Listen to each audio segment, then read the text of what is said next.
It all started with a sound. Not a fire alarm, which is a shrill, insistent shriek designed to trigger a primal flight response. Not a code blue, which is a series of urgent, measured chimes. This was a sound I had only ever heard in carefully controlled drills, a sound that our consultants had assured us would, in a real-world scenario, be preceded by the earth splitting open, or a low-flying aircraft becoming a no-flying aircraft. It was a deep, guttural boom that seemed to vibrate up from the concrete floor, followed by a digital voice calming female contralto that was completely at odds with the terror it was announcing. Critical alert. Main water pressure 0. Tank reserves activated. Estimated time to depletion: 4 hours. I stared at my central monitoring screen. Across the top, a banner that was usually a placid, reassuring green had turned a blood-curdling crimson. All the little graphics representing water pressure, flow rate, and pump status had flatlined. It looked like the EKG of a patient who was not just dead, but had been dead for a week. My half-eaten tuna salad sandwich, a monument to sad desk lunches everywhere, suddenly seemed profoundly unimportant. Just 5 minutes earlier, my biggest problem had been Brenda from accounting and her renegade mini-fridge. "I just don't see what the big deal is, Alex." Her voice had whined through my speakerphone, thin and reedy. "It's for my kombucha. It needs to be kept at a specific temperature for the living cultures." I pinched the bridge of my nose, a gesture I performed so often I was worried about leaving a permanent indentation in my skull. "Brenda, I understand. I truly do. But as I've explained in the 3 emails and the 2 prior phone calls, your little culture fermenting machine draws more power than the approved appliances list allows. It's not on the UL certified list for institutional use, and its compressor cycles at a frequency that has been known to interfere with the telemetry monitors in the cardiology wing right above you." "Oh, that's just silly." "Is it, Brenda? Is it silly to prevent Mr. Henderson in room 304 from having his pacemaker data suddenly start broadcasting the top 40? Because that's how you get ghosts. You don't want ghosts in the hospital, do you, Brenda?" Silence on the other end. I had learned early on that when logic and reason failed, a healthy dose of bizarre, unverifiable technobabble usually did the trick. "My job," I continued, getting into the rhythm of it, "is to prevent this several $100 million building from turning into a pile of smoldering ash because you needed your fizzy tea kept at precisely 68 degrees. I'm not the fun police." I paused, leaning into the microphone. "Okay, I am, but it's a non-elective position." She had finally conceded, grumbling about tyranny and the death of workplace morale. I had hung up, taken a deep, cleansing breath, and felt a flicker of that rare, beautiful thing: control. I was Alex, the facilities director. I was the master of the domain, the keeper of the keys, the guardian of the... Boomp! Critical alert. Main water pressure 0. My blood didn't just run cold. It froze. A hospital without water isn't a hospital. It's just a very large, very expensive building full of sick people and increasingly desperate staff. No water meant no sterilization for surgical tools. No water meant no functioning autoclaves. No water meant you couldn't flush a toilet, wash your hands, or make coffee in the break room. It was an institutional heart attack. My hand, slick with sudden sweat, snatched the radio from its cradle. "Maria, report." "Now. What do you see on the water main feeds?" Maria Flores was my lead systems engineer, a woman so brilliant with infrastructure that I was convinced she could build a functioning hydroelectric dam out of paper clips and sheer willpower. Her voice came back instantly, tight and sharp. "I see a ghost, Alex. Pressure dropped off a cliff. It's not a pump failure. The city intake valve is still reporting normal flow to us. The break is somewhere on our property. It's like the pipe just ceased to exist." My mind raced. Disgruntled ex-employee? Construction accident? Then a memory, cold and slimy, surfaced from the swamp of my inbox. An email chain from last week. The subject line alone had given me a migraine. Subject: Final warning. Your unapproved landscaping and flagrant disregard for community aesthetics. The author was a woman named Carol Peterson, the newly elected president of the Whispering Pines Homeowners Association, the pristine, unnervingly quiet community that bordered our north property line. She was upset about a row of boxwood hedges we'd planted. Apparently, their aggressive rectangularity was aesthetically oppressive and was casting a shadow on her prize-winning petunias. The email had been filled with phrases like, "as per Section 4, Paragraph B of the bylaws," and it ended with a chillingly vague promise to take matters into my own hands to protect the visual harmony of our neighborhood. "No," I muttered, my voice hoarse. I stood up, a feeling of nauseous certainty solidifying in my gut. She wouldn't. She couldn't. But I knew she could. And I was pretty sure she had. I started walking, fast, out of my basement office and down the long, echoing service corridor. The humming of the massive HVAC units sounded like a ticking clock. 4 hours. 240 minutes until this place went from a state-of-the-art medical facility to a biohazard zone. My thumb hovered over my phone, over a group chat I'd created as a joke during a minor plumbing scare involving a backed-up drain in the cafeteria 6 months prior. The name on the screen seemed to mock me with its ridiculous, over-the-top gravity. Emergency Response Team. I had never imagined I'd use it for something that wasn't sarcastic. God, this was stupid. My life was stupid. With a deep sigh, I pressed the call button.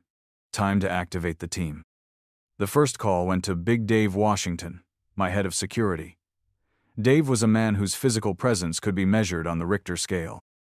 He was 6'5", built like a vending machine, and possessed a voice that was normally as soft and gentle as a summer breeze, until you needed it not to be. "Dave," I said, my voice tight. "Code cerulean. I repeat, code cerulean." Cerulean was the color of the little water icon on my control panel. I'd made it up on the spot. "Understood, Alex." Dave's calm voice rumbled back, not a hint of question in it. He was a professional. "Where's the fire?" "North perimeter, by the Whispering Pines fence." "It's not a fire. It's a water feature, an aggressive one. Bring your authoritative presence voice, and maybe some crime scene tape. I have a bad feeling about this." On my way. The second call was to Maria, who was already meeting me by the service elevator, tablet in hand. "You're with me," I said, not breaking stride. "Grab the master infrastructure blueprints, the ones from the 78 annex construction. I want to see every pipe, valve, and access point between here and that fence." "On it," she said, her fingers already flying across the screen. "Should I bring a shovel or a lawyer?" "Yes," I said. The third call was to a man who existed in my phone only as Gus the Wrench. Gus Petrowski was a 60-year-old master plumber of the old school. He believed in copper pipes, hated PVC with a religious passion, and communicated primarily through a series of grunts and sighs. "Gus, it's Alex.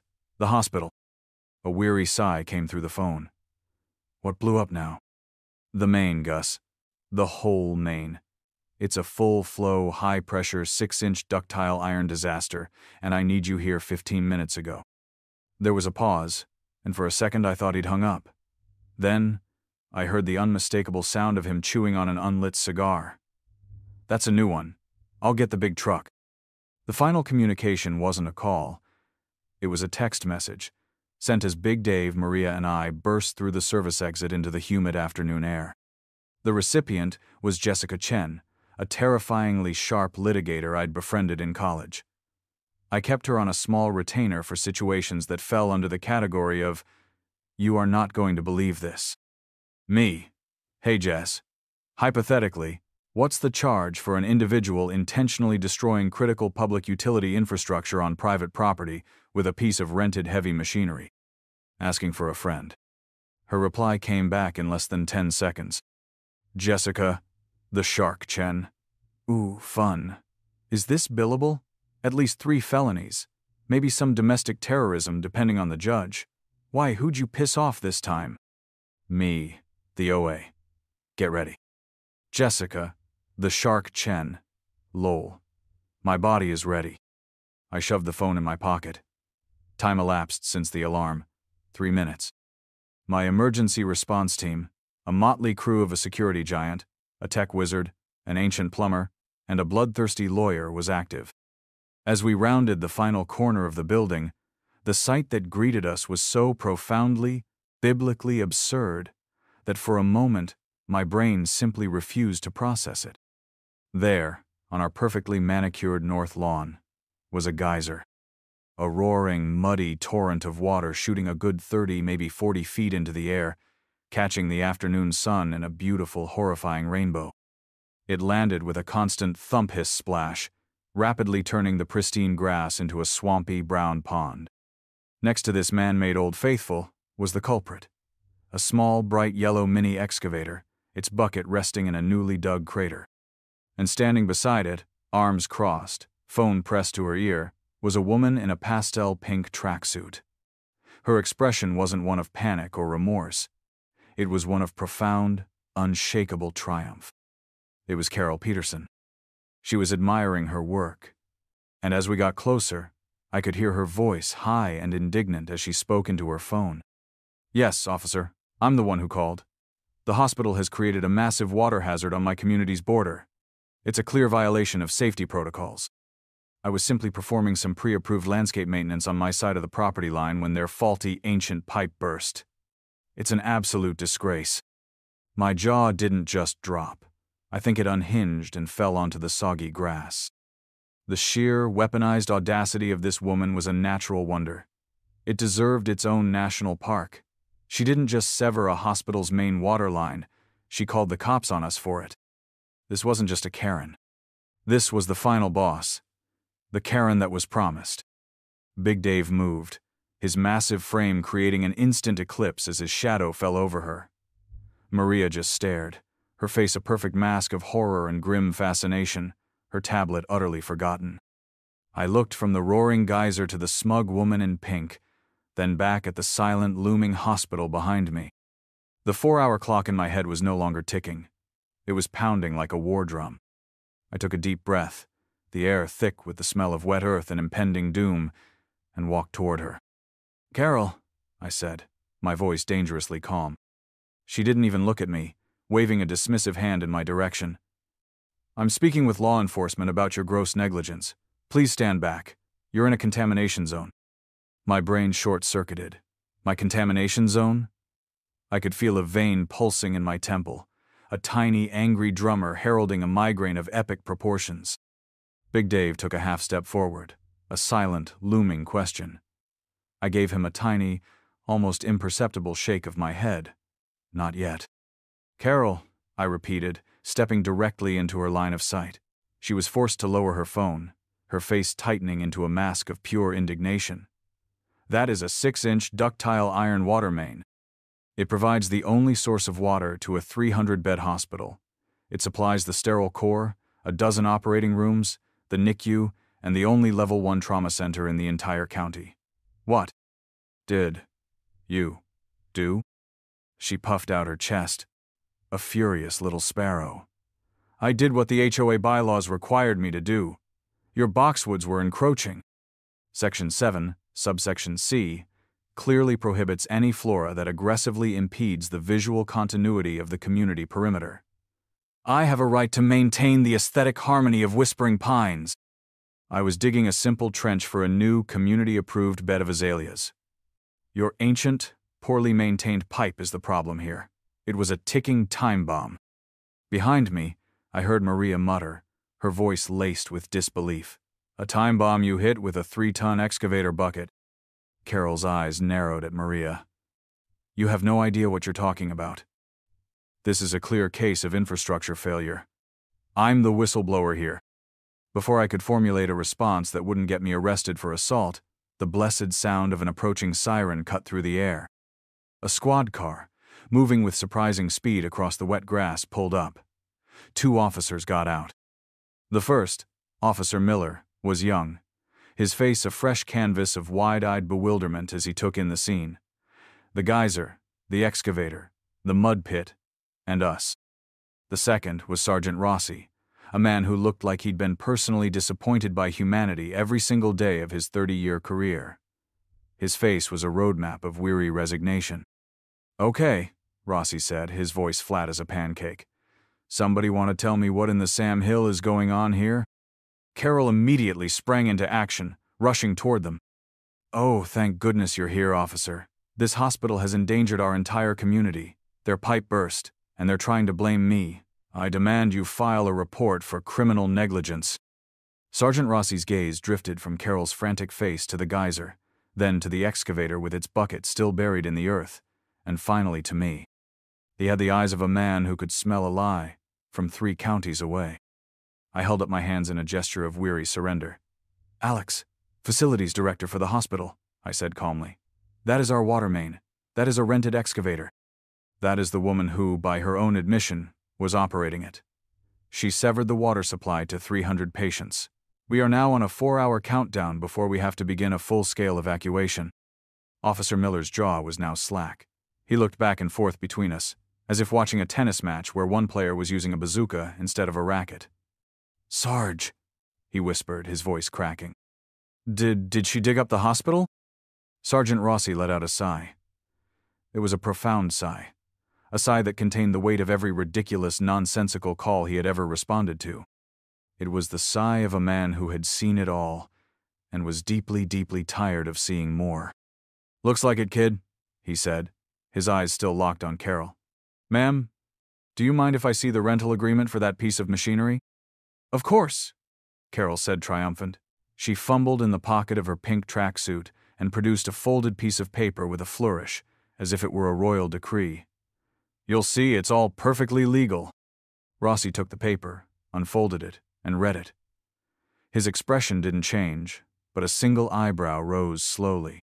"Ma'am, this agreement from Rent-A-Digger over on the highway says you rented this for light gardening and soil aeration."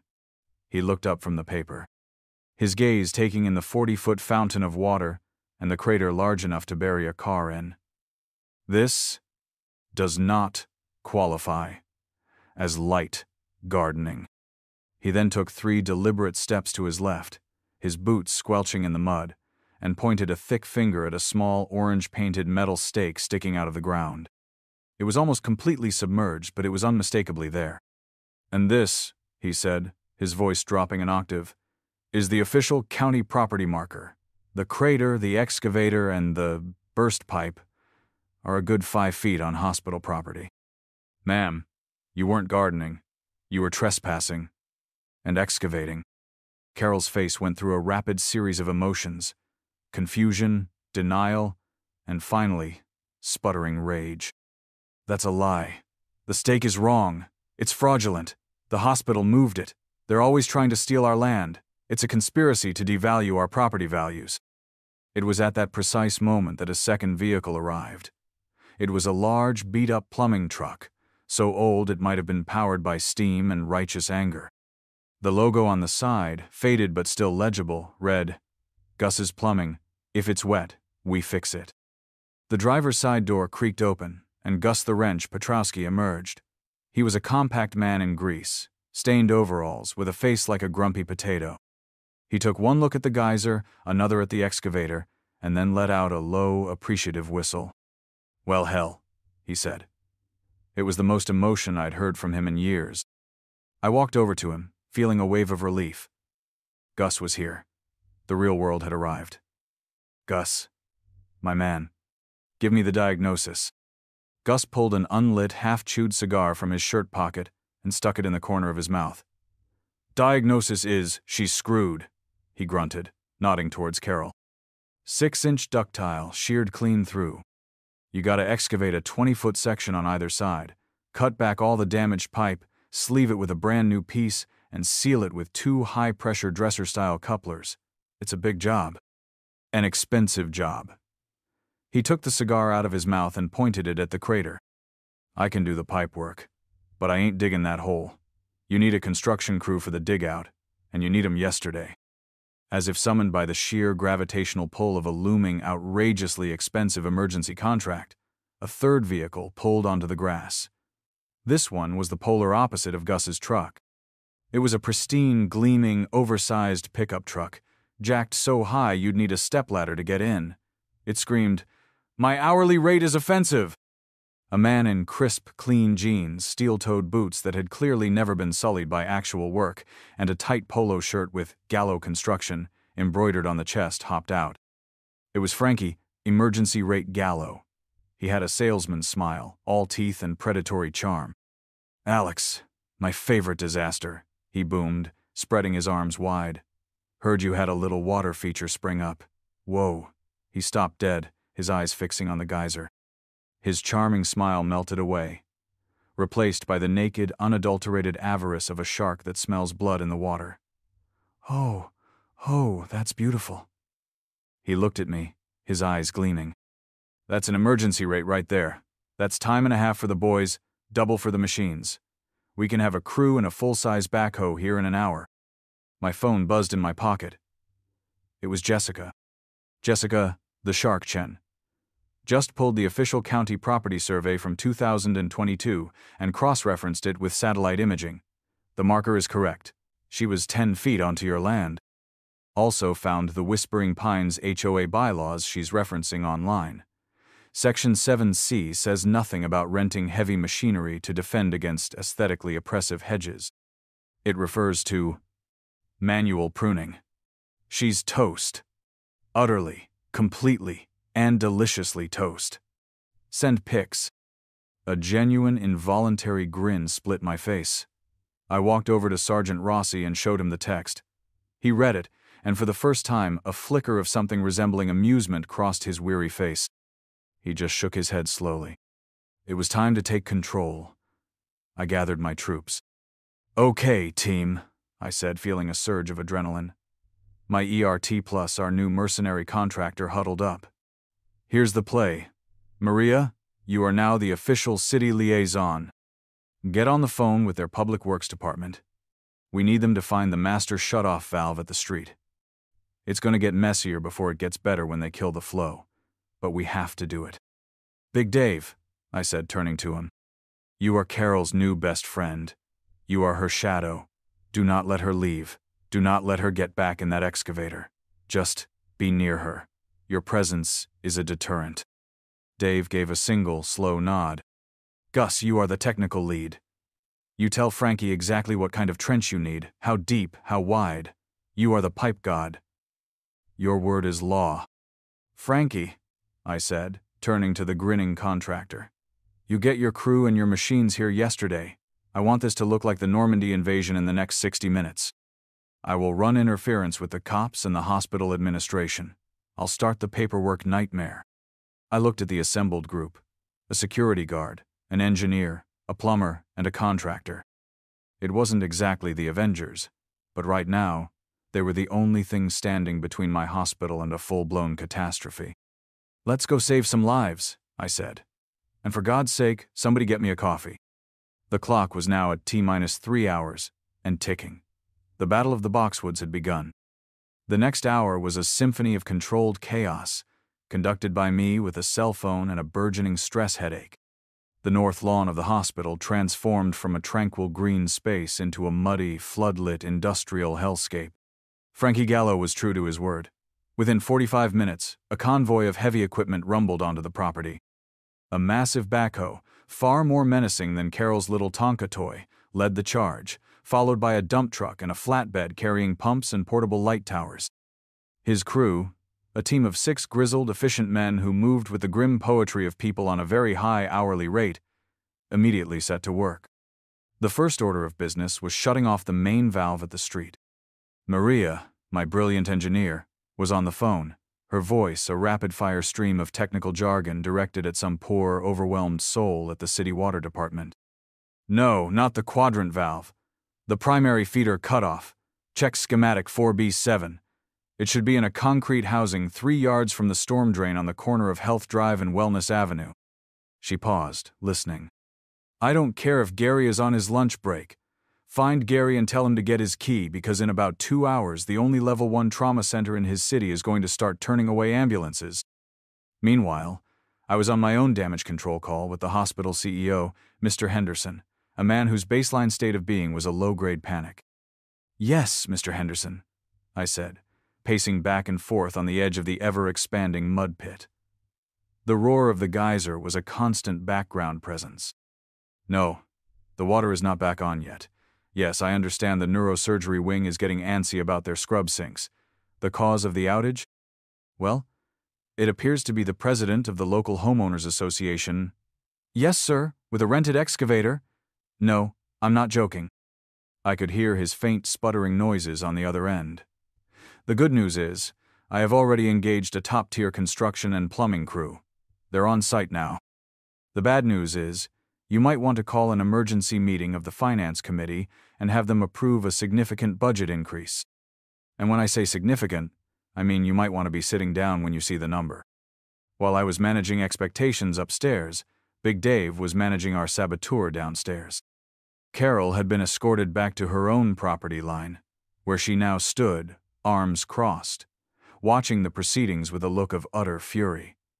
Big Dave wasn't threatening her. He wasn't even speaking to her. He was just there, standing about 10 feet away on the hospital side of the property line, a silent, immovable mountain of a man. His sheer, quiet presence was more intimidating than a dozen shouting guards. Carol, however, was not one to be silenced. She retreated to her perfectly manicured lawn and returned with 2 lawn chairs and a friend another woman with the same flinty-eyed look of suburban outrage. They set up the chairs, produced 2 tall glasses of iced tea, and proceeded to supervise the destruction of their aesthetic harmony. "You're trampling the fescue!" Carol shrieked across the fence, her voice piercing the din of the pumps that were now trying to drain the newly formed Lake Alex. That's a $50 fine per square foot according to the community green space mandate. Frankie Gallo, who was directing his backhoe operator with a series of complex hand signals, overheard her and sauntered over to me, a huge grin on his face. "Don't you worry about a thing, Alex. I'll be sure to add a line item for premium fescue restoration and emotional support to the invoice. We'll use gold-plated grass seed, imported." A cheer went up from the work site. Maria had succeeded. The geyser, our glorious 40-foot monument to stupidity, began to sputter. It shrank from a roar to a gush, then to a torrent, and finally, with a sad, gurgling sigh, it died. The silence was immediately filled by the roar of Frankie's backhoe as the giant metal claw bit into the soft, muddy earth. The real dig had begun. But Carol wasn't done. The lack of a geyser seemed to embolden her. Her phone came out again. Sergeant Rossi, who was now leaning against his squad car trying to fill out what looked like the world's most complicated incident report, suddenly straightened up as his radio squawked. He listened for a moment, then looked over at Carol, who was speaking animatedly into her phone. He walked over to me, rubbing his eyes. "She's called 911 4 more times in the last 20 minutes, he said, his voice gravelly with disbelief. The first was for the noise. The second was to report a group of menacing men trespassing near her property. The third was to report a stolen excavator, which is currently impounded as evidence. And the fourth, my personal favorite, was to report that our flashing police lights were causing a stroboscopic nuisance that was disturbing her friend's sensitive disposition." "You have the patience of a saint, Sergeant," I said, genuinely impressed. "No, son," he sighed, looking off at the organized chaos of the dig site. "I have a mortgage and 2 years till retirement. It's a powerful motivator." The work continued at a frantic pace. The light towers clicked on as dusk began to settle, bathing the entire scene in a harsh, artificial glare. The backhoe dug with brutal efficiency, carving out a massive muddy trench around the severed ends of the pipe. Gus was down in the hole the second it was safe, his flashlight beam cutting through the gloom, assessing the damage like a battlefield surgeon. "It's a clean cut," he yelled up from the trench, his voice echoing. "Looks like a giant stupid beaver chewed right through it. The pipes buckled for about 8 feet on either side. We gotta cut it all out." Frankie's crew was a well-oiled machine. They produced massive pipe cutters and angle grinders that sent showers of sparks into the night. They worked with a speed and precision that was both awe-inspiring and terrifyingly expensive. They carefully maneuvered a brand-new 20-foot section of gleaming black ductile iron pipe off a flatbed truck, ready to be lowered into the earth. For the first time in hours, a genuine glimmer of hope ignited in my chest. We were making progress. The hospital's water reserves were at T-minus 90 minutes. It would be close, but it felt possible. I allowed myself a small internal fist pump. I could see the end of the tunnel. This was going to be a great story to tell Jessica over celebratory and very expensive cocktails. My ridiculous emergency response team was actually working. And that's when Carol made her next move. I noticed she'd disappeared from her lawn chair. Her friend was still there, looking bewildered, but Carol was gone. A moment later, we heard the distinct sound of a minivan engine starting. My blood ran cold all over again. Her beige minivan, the official chariot of suburban warfare, suddenly lurched forward. It drove off her driveway, over the curb, and directly onto the still soggy lawn of the hospital property. With a final, jerky stop, she positioned the vehicle perfectly, squarely in the path of Frankie's truck that was carrying the two enormous, specialized high-pressure couplers, the final, critical pieces Gus needed to join the new pipe to the old. Everything stopped. The roar of the generator, the shouting of the crew, the beeping of the backhoe all faded into an eerie silence, replaced by the insistent, pathetic honking of the blocked truck's horn. Every single person on that site, cops, construction workers, engineers, turned to stare at the beige minivan and the small, determined woman who was now getting out of it, her arms crossed, her face set like granite. "This work is unauthorized," she declared to the stunned crowd, her voice ringing with newfound authority. "This is an illegal construction site. I am making a citizen's arrest of this entire operation for the flagrant violation of at least a dozen municipal codes." Frankie Gallo's face, which had been a mask of cheerful avarice, turned a shade of deep crimson I had previously only seen on my critical alert monitor. "Lady," he bellowed, his voice echoing across the lawn, "are you out of your mind? Get that rust bucket out of the way before I have it airlifted into the next county." I turned to Sergeant Rossi, my brief moment of hope now a distant memory. My voice was eerily calm. "Okay," I said slowly. "I think we've officially crossed the line from misguided citizen to active saboteur." Rossi didn't even look at me. He was already raising his radio to his mouth, his eyes locked on Carol and her minivan. "Yeah, dispatch, it's Rossi," he said, his voice flat and devoid of all emotion. "Remember that lady? The one with the excavator and the noise complaints?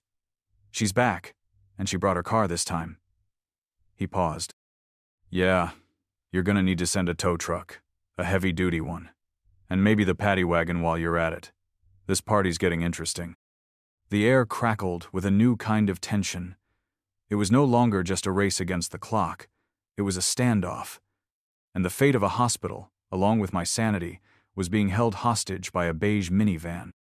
The scene was a tableau of pure, unadulterated madness. On one side, a multi-million-dollar emergency repair operation, frozen in time. On the other, a single, determined woman in a pink tracksuit, using her 2012 Toyota Sienna as a weapon of mass disruption. The only sound was the thrum of the generator and the ticking of the clock in my head, now at T-minus 45 minutes. Then, Big Dave moved. He didn't run. He didn't shout. He began walking, slowly and purposefully, from his position by the property line toward the minivan. Each step squelched in the mud, a rhythmic, deliberate beat. He moved with the serene, unstoppable grace of a glacier. Everyone watched him. Carol, defiant, held her ground. He didn't stop in front of her. He walked right up to the driver's side window, which she had left open, and leaned down. His massive frame blocked out the glare of the work lights, plunging her into his shadow. When he spoke, his voice wasn't his booming, security voice. It was the soft, gentle rumble he used when talking to lost children or frightened elderly patients. "Ma'am," he said, his voice quiet but carrying clearly in the sudden silence. "My mother, Eleanor, is on the 4th floor of that hospital, room 412. She's recovering from a hip replacement she had this morning. She's a tough lady, but she's scared. And right now, the doctors and nurses up there who are taking care of her need to be able to wash their hands." He paused, letting the words hang in the air. "You need to move this vehicle, right now." For the first time all night, a crack appeared in Carol Peterson's armor of self-righteousness. Her mouth opened, then closed. A flicker of something fear, shame, maybe a tiny sliver of human empathy passed through her eyes. She had been fighting against a faceless, evil corporation. Big Dave had just given it a name. Eleanor, in room 412. She hesitated, and in her hesitation, she lost. Because that's when the cavalry, the real cavalry, arrived. 2 more squad cars and a massive, snarling tow truck with a winch that could pull a tank out of a bog came roaring onto the lawn, their lights painting the entire scene in strobing flashes of red and blue. Sergeant Rossi, now fully in his element, took a megaphone from one of the new officers. His voice boomed across the site, amplified, and leaving no room for argument. "Carol Peterson, you have 10 seconds to move your vehicle from this emergency restoration site. Failure to comply will result in the immediate impounding of your vehicle and your arrest for obstruction of a governmental function, reckless endangerment, and a whole lot of other things I'm going to enjoy writing in my report." 10, 9, it was over.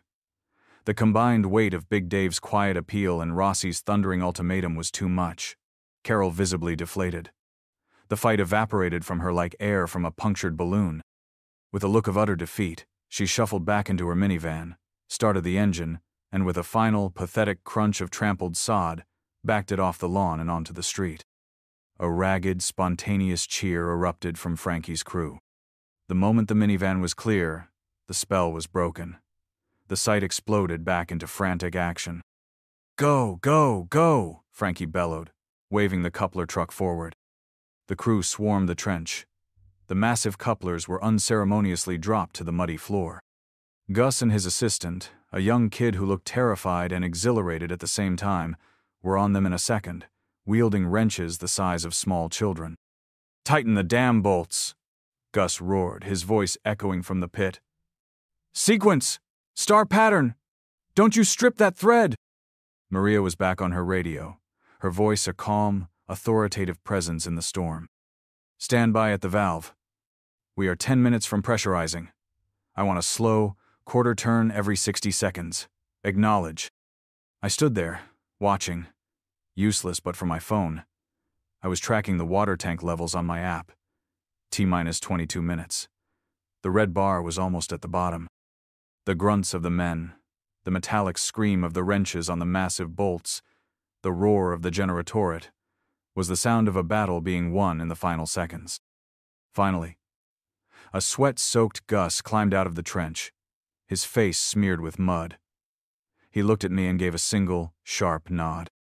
"She's sealed," he grunted, wiping his hands on an already filthy rag. "Open the valve, and pray to God I did it right." My hand was shaking as I lifted my radio.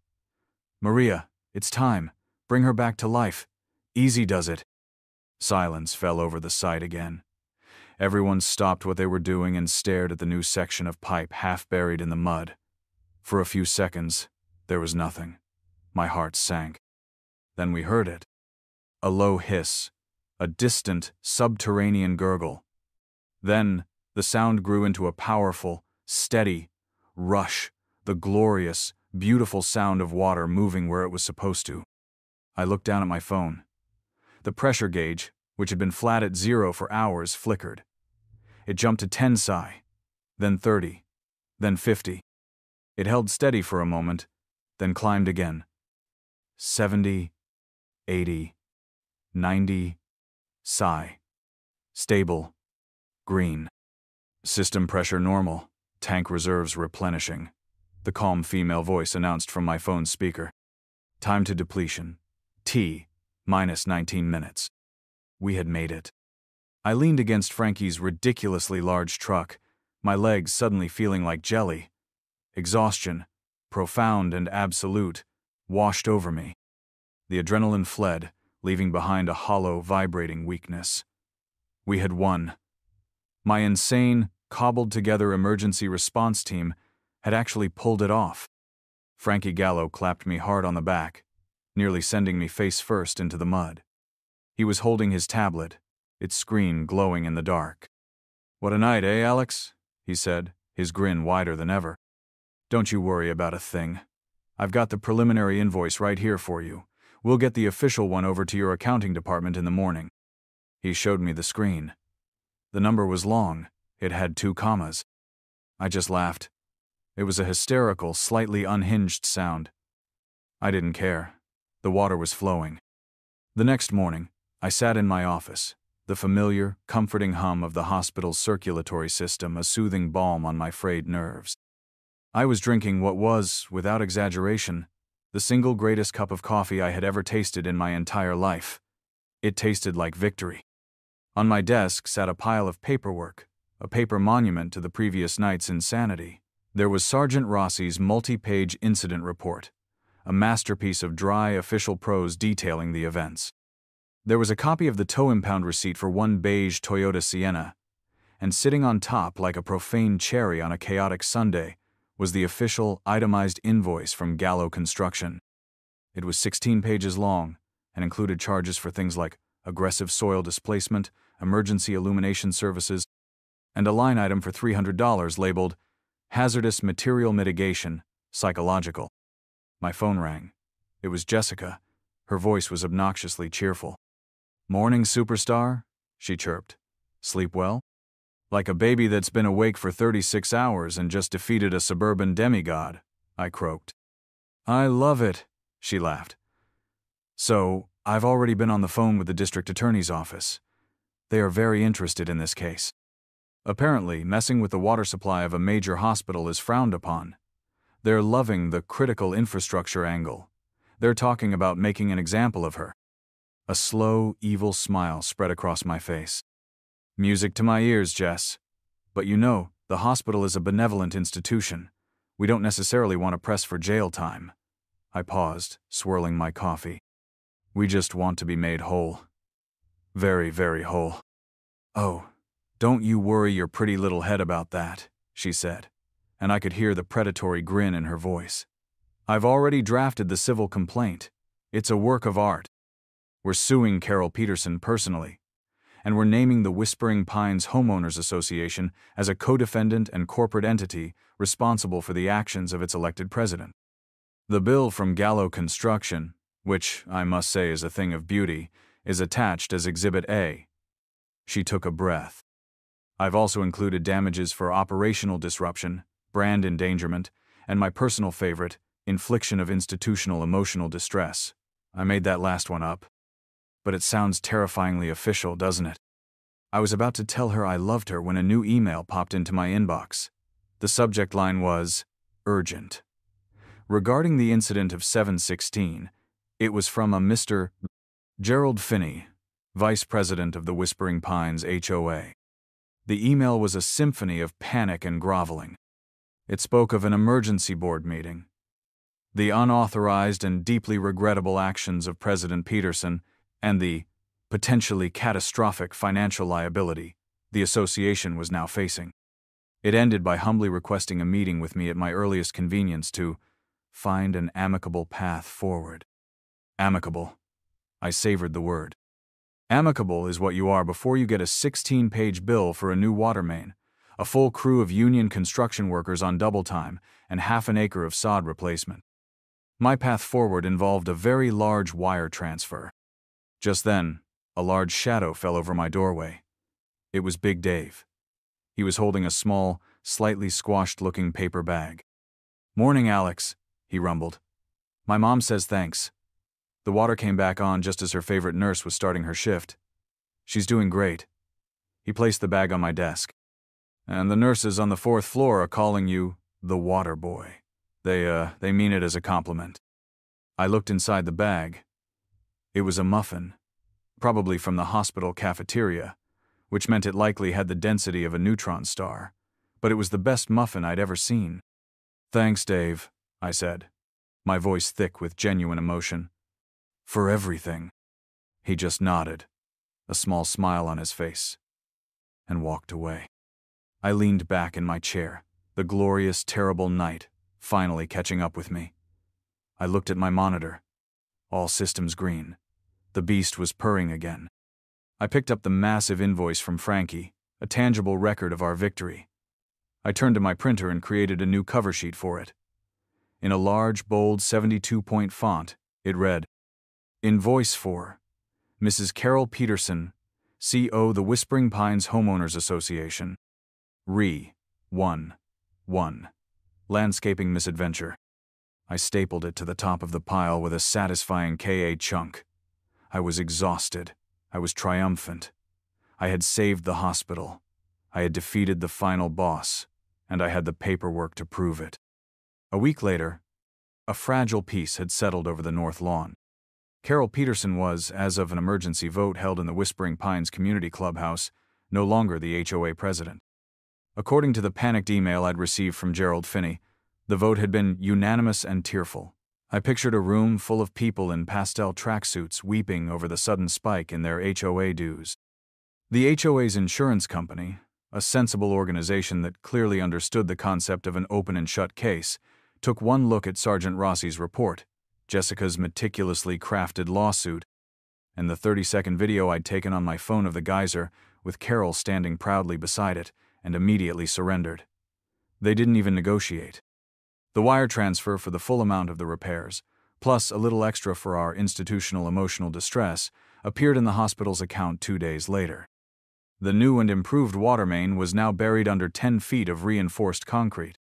At my request, and with a portion of the settlement funds, we'd also installed a small, tasteful granite plaque on the surface above it.